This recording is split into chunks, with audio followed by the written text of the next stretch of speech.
Yang akhir-akhir ini juga sebenarnya jadi perbincangan ya, karena MediaTek sekarang tuh udah bukan yang dulu lagi. Tablet terbaik dari Apple versus Samsung. Yes, gue udah lama pengen bikin video ini dan akhirnya kesampaian juga di penghujung tahun 2024 ini. Yes, Samsung dengan Tab S10 Ultra versus iPad Pro M4 13 inci. Samsung itu di seri yang Tab S10 ini dijualnya komplit, satu set keyboard sama si S Pen-nya. Sedangkan iPad Pro M4 dijual batangan aja, yang mana kalau kalian combine si Apple Pencil Pro sama keyboard Magic Keyboard itu harganya jauh melebihi si Tab S10 Ultra ini. Nah, di sini gue pakai aksesoris alternatif yang mana gue juga nanti bakal share ke kalian. So, buat kalian yang lagi nyari tablet terbaik atau sekedar pengen nonton aja mana tablet terbaik saat ini, siapin aja langsung teh, kopi, dan juga snack. Cus, kita bahas lengkap comparisonnya di video kali ini. Let's go!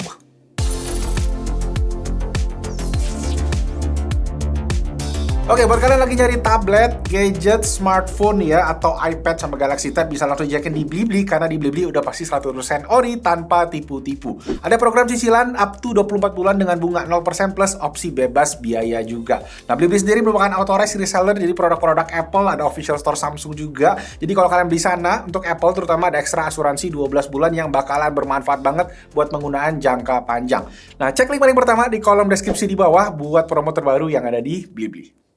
Oke guys, di sini disclaimer dulu ya, gua posisinya ini sebagai user yang lebih banyak pakai kedua tablet ini tuh buat multimedia ya, mungkin 90%, dan sisanya ya buat kerja tipis-tipis lah, kayak ngetik-ngetik, buat research konten, dan ya secara pembahasan ya mungkin gua akan kurang lebih dari POV tadi. Oke, kita mulai dari desain dulu. Secara desain, Apple ngeklaim kalau memang iPad Pro M4 ini adalah produk paling tipis yang pernah Apple buat ya. Dan emang pas dipegang aslinya tipis banget sih. Tapi Samsung itu juga nggak kalah tipis ya. Pas gua pegang pertama, itu tuh tipisnya juga berasa. Dan akhirnya gue coba sandingin nih side by side sama si iPad Pro M4. Dan emang bener sih, si iPad Pro masih lebih tipis. Walaupun bedanya tuh tipis banget, kayak sehelai rambut gitu. Dan secara spek emang ya beda ketipisannya cuma 0,3 mm. Jadi nggak kelihatan yang gimana banget tuh. Dua-duanya sama-sama tipis. Walau emang jujur gue berasa sih kalau tipisnya iPad Pro, terutama yang gue pakai tuh di iPad Pro yang 11 inci M4, buat gue tuh lumayan ngebantu ketika masukin ke dalam tas. Dulu waktu gue masih pakai iPad Pro 2018, terutama dengan Magic Keyboard case, itu tuh kerasa lebih susah untuk dimasukin ke slot tablet yang ada di backpack ya, yang mana biasanya tuh ukurannya memang nggak terlalu gede. Nah, di iPad Pro M4 itu kayak lebih smooth aja tuh masuk ke dalam tasnya. Cuma memang kalau ngomongin build quality sendiri, keduanya udah best of the best lah. Keduanya premium dan solid banget tuh construction-nya. Walau Samsung punya satu keunggulan utama, yaitu tahan air IP68 water and dust resistant yang udah ada dari Tab S9 mereka. Cocok buat kalian yang suka nonton sambil berenang atau yang suka betapan gitu ya, ini bakalan lebih aman dibandingin pakai iPad. Oke, secara speknya sendiri, iPad Pro M4 sesuai namanya pakai chip Apple Silicon M4 yang lagi hot-hotnya ya. Karena ini paling pertama memang munculnya di iPad ini. Dan sekarang udah mulai dipakai di desktopnya Apple, kayak ada Mac Mini, sampai ke laptop ya di MacBook Pro juga. Sedangkan di Tab S10 sendiri, yang menarik adalah setelah sekian lama dia pakai chip Snapdragon. Nah, untuk pertama kalinya Samsung pindah pakai chipset Dimensity 9300 dari MediaTek. Yang akhir-akhir ini juga sebenarnya jadi perbincangan ya, karena MediaTek sekarang tuh udah bukan yang dulu lagi dan patutlah diperhitungkan di dunia mobile chipset. Nah, chip Dimensity sekarang itu konsisten ya, performanya juga bisa dibilang ya top ya dengan yang lain, dengan Snapdragon misalnya, dan lumayan banyak dipakai juga di smartphone terbaru sekarang. Tapi balik lagi, ini chipset mobile, chipset HP ya. Sedangkan si M4 ini juga Apple Silicon bisa dibilang satu kelas di atasnya gitu kan, karena dipakai di desktop dan laptop. Nah, bisa dilihat ya hasil synthetic benchmark mulai dari Geekbench yang nunjukin si Tab S10 Ultra untuk single core dan multi core di 2000-an dan 7000-an. Sedangkan iPad Pro M4 jauh ya di atasnya dengan single core di 3400-an dan multi core di 11900. Jadi 1,5 kali lipatnya gitu. Nah, dengan performa di balik kap mesin M4 ini, iPad bisa mainin games-games berat ya, kayak AAA, yang mana di Samsung ini terbatas di game mobile aja. Gue coba tes untuk main game mobile berat kayak Wuthering Waves, memang keduanya sendiri bisa stabil di 60 fps ya. Samsung memang ya ada sedikit naik turun, tapi nggak yang berasa banget. Walaupun demikian, Samsung juga nggak mau ketinggalan dengan support untuk apps ya, untuk productivity seperti sebelumnya yang cuma ada di iPad, itu ada LumaFusion, sekarang udah ada di tablet Samsung, ada GoodNotes juga, dan ada beberapa lagi. Gue sendiri emang nggak gitu pakai ya, tapi di tangan seniman sih gue rasa tablet ini ya keduanya bisa menghasilkan karya seni yang proper lah. Cuma dengan performa kayak gini, emang iPad itu akan jadi device yang lebih future proof ya. Dan terbukti gua sendiri punya iPad Pro 2018 yang mana sekarang 6 tahun, hampir 7 tahun ya, masih kerasa kenceng performance-nya ya. Dan sekarang dipakai sama anak gua, udah kayak investasi turun-menurun gitu. Oke, kita masuk ke bagian layarnya. Nah, ukuran layar ini perbedaannya banyak banget. Tab S10 Ultra pakai ukuran layar lebih besar 14,6 inci, sedangkan iPad Pro ya 13 inci. Aspek rasio juga beda banget. Samsung itu 16:10, iPad ini 4:3.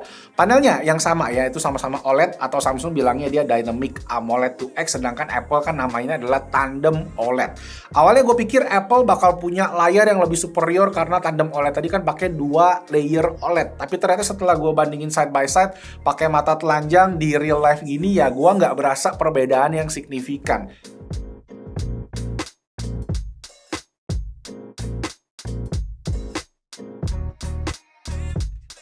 Nah, secara experience sendiri gue ngerasa di Tab S10 Ultra ini lebih terang dan lebih enak dipakai buat multimedia, simply karena aspek rasio layarnya yang lebar gini ya, bikin konten ya jadinya lebih luas, lebih gede, dan lebih imersif.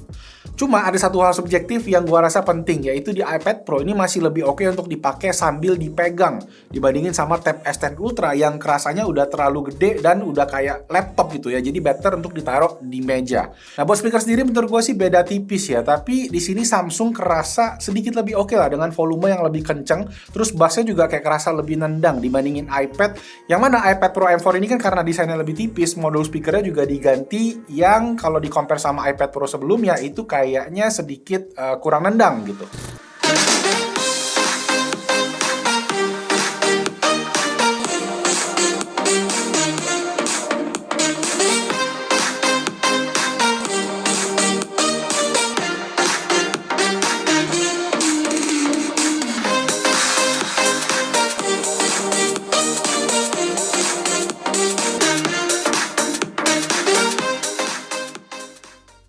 Baterai di kedua tablet ini sama-sama jumbo ya. Tab S10 Ultra ini di 11.200 mAh, kalau iPad Pro M4 di 10.290 mAh yang sama-sama bisa kasih battery life panjang menurut specs-nya. Cuma kalau kita testing sendiri, paling simple untuk test drain pakai nonton Netflix, kita coba putar Netflix ya di brightness 100 dengan volume 50%, durasi 1 jam, ternyata baterainya kurangnya segini. Yang mana itu di iPad lebih hemat sedikit ya, mungkin karena memang ukuran layar si Tab S10 Ultra itu lebih besar. Nah, untuk charging sini nih kurang lebih setara ya. Untuk iPad Pro M4 ini bisa 40 watt ya untuk cable chargingnya, sedangkan di Samsung sendiri dia bisa super fast charging 2.0 yaitu sampai 45 watt. Lanjut ke bagian kamera. iPad Pro untuk setup kameranya di bagian depan ada 12 megapiksel center stage kamera dan di belakang ada 12 megapiksel kamera yang cuma satu aja, yang mana dikurangin dari sebelumnya yang ada 2. Sedangkan di Tab S10 Ultra sendiri ada 2 kamera depan dan 2 kamera belakang ya. Untuk kamera belakang memang lebih unggul dengan kamera ultrawide, tapi di iPad dia punya sensor 3D LiDAR scanner yang gue lihat banyak kepake di dunia arsitektur. Kalau di kamera depan sendiri center stage kamera iPad itu nyaris selebar kamera ultrawide depannya si Tab S10 Ultra. Jadi keduanya ya punya plus minus masing-masing di sektor ini. Cuma untuk hasilnya ya kalian bisa lihat di sini. Nah, ini untuk hasil webcam dari Samsung Tab S10 Ultra yang mana ada 2 ya. Dan ini kalau gua bisa tuh dia akan ganti lensa ke yang lebih dekat dan detailnya juga lebih bagus. Plus ini resolusinya bisa sampai 4K ya, yang mana di iPad itu nggak bisa. Jadi cuma bisa HD aja. Full HD 1080p. Jadi ya ini keunggulan dari Samsung kalau pengen kalian zoom meetingnya crispy detail ya, pakai Samsung. Oke, ini untuk kualitas dari center stage camera 12 megapiksel iPad Pro M4 13 inci dan ya kalian bisa lihat luas banget. Karena sebenarnya kalau dipakai di kayak FaceTime atau di Zoom gitu misalnya ya, kalau center stage itu dia akan nge-crop. Dan posisi awalnya mungkin dia akan lebih bisa nge-crop, cuman di gua nggak bisa nge-crop. Jadi ya aslinya seperti ini, tapi kalau di posisi Zoom dia akan kayak yang nge-crop mungkin satu segitu. Oke, lanjut kita ngomongin aksesorisnya mulai dari stylus sampai ke keyboardnya. Nah, untuk Tab S10 Ultra sendiri ini ada S Pen ya, yang mana bisa disimpan di belakang case-nya. Sedangkan iPad ini gue pakai Apple Pencil Pro. Dan dari pengalaman gue ngetesin keduanya, mungkin gue bisa kasih perbedaan utamanya tuh kayak gini. Kalau S Pen itu tuh kayak ngingetin gue sama PDA zaman dulu ya. Jadi tip stylusnya tuh kayak kita tuh nulis di atas permukaan karet atau plastik kayak gitu. Sedangkan di Apple Pencil Pro ini kayak ya nulis di atas kaca ya. Sama halnya dengan Apple Pencil lain lah. Sebenarnya memang bisa diakalin pakai screen protector kayak Paperlike gitu. Dan ya menurut gue sih Apple Pencil masih lebih kayak nulis di kertas beneran. Makanya mungkin ini bisa jadi alasan di dunia kreatif orang lebih prefer dengan si Apple Pencil ya, terutama untuk para ilustrator.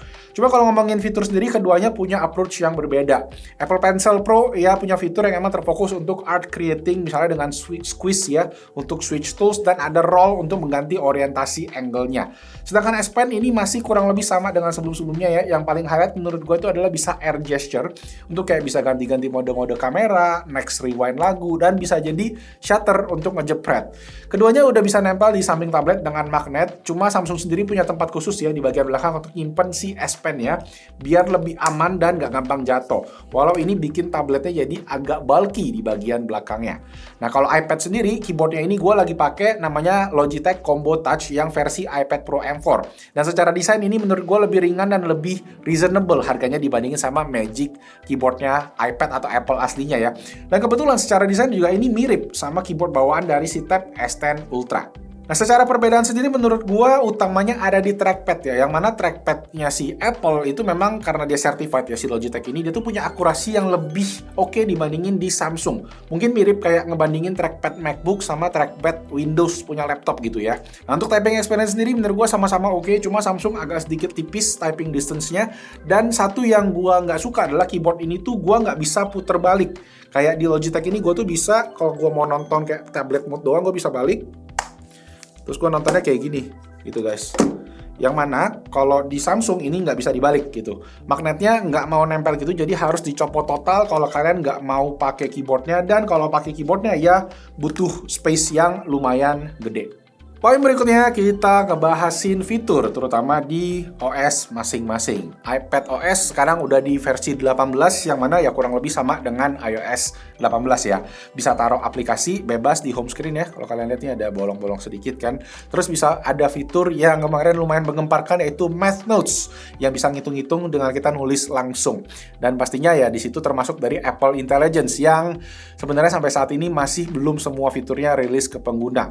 Tapi balik lagi, performa chip M4 ini memang nggak bisa keluar maksimal menurut gua karena ya si iPad OS-nya yang masih gitu-gitu aja.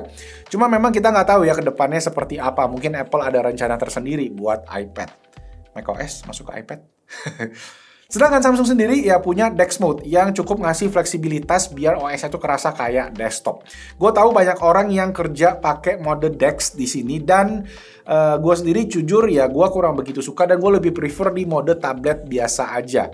Dan yang paling penting pastinya ya kalau di Samsung udah ada Galaxy AI yang fiturnya semakin banyak ya. Ada Note Assist, Drawing Assist, Circle to Search, dan masih banyak lagi lah. Ada tombol dedicated juga di keyboardnya buat ke Galaxy AI dari si Tab S10 Ultra ini.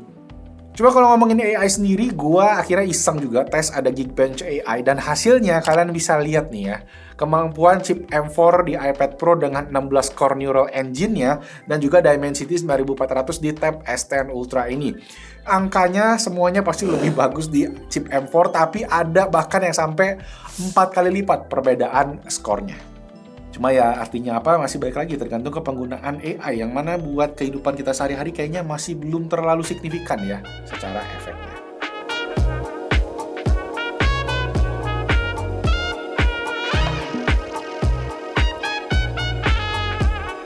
So, gimana untuk kesimpulannya? Menurut gue sih kalau kalian pengguna ekosistem Apple ya udah paling bener beli iPad aja. Terutama buat kreatif profesional ya kayak Illustrator, fotografer, editor. Ya iPad ini akan jadi tools yang sangat ngebantu untuk produktivitas. Ya, bisa dibilang jadi investment lah. Karena tadi ya umur pakainya bakalan panjang banget. Tapi kalau kalian emang yang lebih pengen bebas, lebih customizable, lebih desktop style, ya Galaxy Tab ini bisa jadi pilihan yang oke. Terutama yang suka basahan. Yes, segitu aja. Thank you semua yang udah nonton ya. Semoga videonya bermanfaat. Dan jangan lupa kalau kalian suka videonya bisa dikasih tombol jempol ke atas. Jangan lupa juga subscribe ke Best Indotech. Lempar pertanyaan kalian di kolom comment section di bawah. Kita hangout di sana. Dan itu aja. Thank you semua again. Nama gue Malvin. I'll see you guys on the next video. Ciao. Ada ganjelannya guys ya tadi. Soalnya kalau kayak gini kena lighting. Iya. Ukurannya gede, tapi ultra jauh lebih tinggi.